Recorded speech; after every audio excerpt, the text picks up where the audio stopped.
کہ وفاق سے زیادہ جو اقدامات ہیں وہ سندھ گورنمنٹ اچھی کر رہی ہے، لیکن آج جو سی ایم سندھ نے پریس کانفرنس کی ہے اس میں انہوں نے تمام جو معاملات ہیں وہ کہا ہے کہ منو ان ہم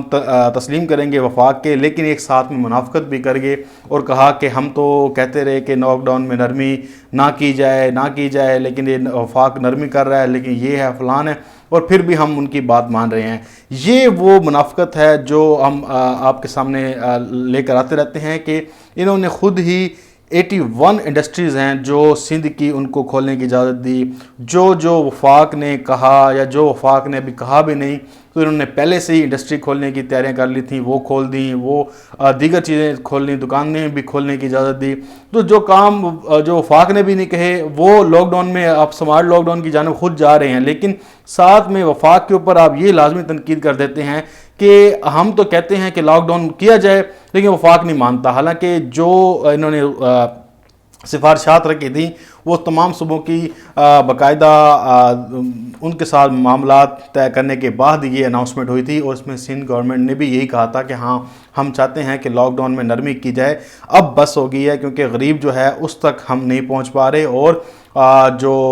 بے روزگاری ہے بڑھتی جا رہی ہے، غربت بڑھتی جا رہی ہے، لوگ تنگ آ گئے ہیں گھر میں بیٹھ کے، ان کے پاس کھانے کے لیے روٹی نہیں ہے تو انہیں باہر نکالنا پڑے گا، سمارٹ لاک ڈاؤن کی جانب جانا پڑے گا۔ یہ انہوں نے اجلاسوں میں کہا، اجلاسوں میں مانا، لیکن باہر آ کے پھر وہ وفاق کے اوپر تنقید کر دیتے ہیں۔ لیکن آپ کو پتہ ہے کہ منافقت ہوتی ہے اور وہ کہیں نہ کہیں سے نظر آ ہی جاتی ہے۔ آخری یہ کیس تھا وہ یہ تھا کہ جو سندھ میں گندم کی جو کرپشن ہوئی ہے اور محکمہ خوراک میں جو کرپشن ہوئی ہے اس کے اوپر اب نیب جاگ گیا ہے، اور نیب نے انکوائری کا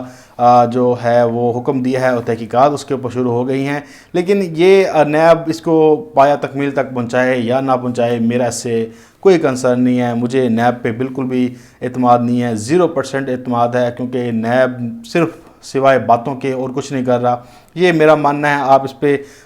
میرے ساتھ ایگری کریں یا نہ کریں، لیکن آپ کو میں یہ بتاؤں کہ اس میں 100% سچائی ہے کہ جو سندھ میں کرپشن ہو رہی ہے، سندھ میں جو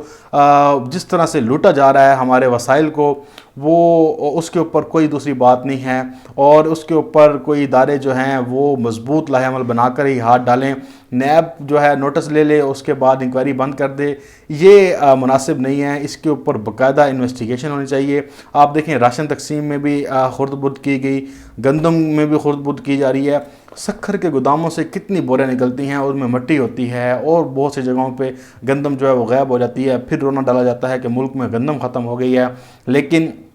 اب جو وزیر اعظم عمران خان صاحب کو چاہیے کہ اس کے اوپر باقاعدہ مضبوط قسم کی انکوائری بنائے، جیسے جے آئی ٹی نے کام کیا تھا جو نواز شریف کی کرپشن سامنے لے کے آئی تھی، اسی طرح سے کوئی ایسا میکنزم تیار کیا جائے کہ جس سے یہ جو آ کر جھوٹ افراتفری پھیلاتے ہیں اس کا جو ہے وہ محاسبہ ہو سکے، اور اس کے اوپر مکمل طور پر ایک پوری فیکٹس کے ساتھ ایک رپورٹ آ جائے، تاکہ آنے والے دنوں میں یہ رپورٹ ان کے سامنے رکھی جائے کہ یہ یہاں آپ نے کرپشن کی ہے اور یہ اس کے ثبوت ہیں۔ اس کے بعد یہ لوگ بول نہ سکیں، کیونکہ اب مسلم لیگ نون جہاں بھی بولتی ہے تو ان کے سامنے وہ رپورٹ جے آئی ٹی سامنے رکھ دی جاتی ہے کہ آپ نے یہاں غلط کیا ہے، تو ان کے بعد دلیل نہیں ہوتی۔ اسی طرح سے اب عمران خان صاحب کو بھی چاہیے کہ ایک باقاعدہ پوری جس میں اساس ادارے بھی شامل ہوں اور وہ مکمل طور پر انویسٹیگیٹ کر کے ان کے سامنے لے آئیں۔ اب آخری میری خبر تھی وہ یہ تھی کہ جو 16 وزارتیں ہیں انہیں ریڈ لیٹر جاری کیا ہے۔ ریڈ لیٹر جو ہے وہ آخری ایک حد ہوتی ہے کسی بھی جو پرائم منسٹر آفس ہے، پرائم منسٹر آفس کی، تو انہوں نے ریڈ لیٹر جاری کیا ہے۔ ریڈ لیٹر جو جاری کیا ہے وہ 16 وزارتوں کو کیا ہے، اور ان وزارتوں نے جو کابینہ کے 8 فیصلے تھے ان میں سے 5 جو ہے وہ بالکل بھی نہیں مانے، اور اس کے اوپر بھی ابھی عمل نہیں کیا، تو اس والے سے ان سے جواب طلبی کی ہے۔ ان میں کچھ جو میں بتا دوں کہ بھرتیوں کے حوالے سے بھی تھی کام، اور دیگر معاملات بھی تھے، لیکن جو یہ ریڈ لیٹر جاری کرنے کا مقصد ہے،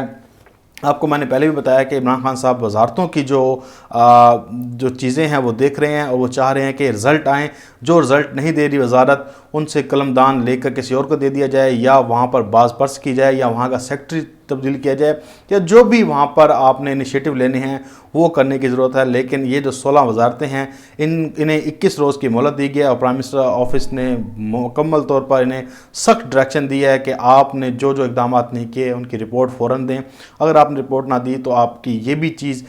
رپورٹ میں شامل کر کے وزیراعظم کو دی جائے گی، اور اس کے بعد وزیراعظم جو ہیں وہ ایکشن لیں گے۔ لیکن یہ جو ریڈ لیٹر جاری ہوا ہے بہت اچھا اقدام ہے۔ وزارتوں سے